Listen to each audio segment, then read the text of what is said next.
ఇల్లు అనేది కేవలం ఇటుకలు, సిమెంట్తో నిర్మించిన కట్టడం మాత్రమే కాదు. అది ఒక శక్తి కేంద్రంగా పరిగణించబడుతోంది. ఆ శక్తిని శుద్ధి చేసి ఇంట్లో నివసించే వారి అదృష్టానికి అనుగుణంగా మార్చడమే గృహప్రవేశం యొక్క ముఖ్య ఉద్దేశం.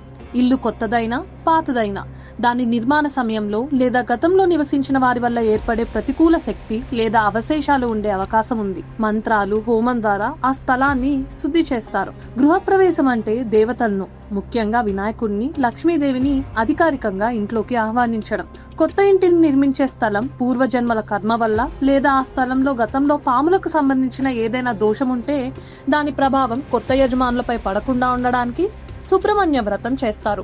ఇంట్లోకి అడుగు పెట్టేటప్పుడు కలశం తీసుకురావడం, గుమ్మం వద్ద కొబ్బరికాయ కొట్టడం వంటి కర్మలు కొత్త జీవితంలోకి శుభాన్ని, సమృద్ధిని ఆహ్వానించడాన్ని సూచిస్తాయి. సంప్రదాయాల ప్రకారం కొత్త ఇంట్లో నివసించడం మొదలు పెట్టే ముందు గృహప్రవేశం తప్పనిసరి. మీకు పెద్ద వేడుక చేయాలని లేకపోయినా కనీసం ఒక శుభముహూర్తం చూసుకుని పండితుడిని సంప్రదించి వాస్తు పూజ లేదా గణపతి పూజ చేసి ఇంట్లో అడుగు పెట్టడం ఉత్తమం.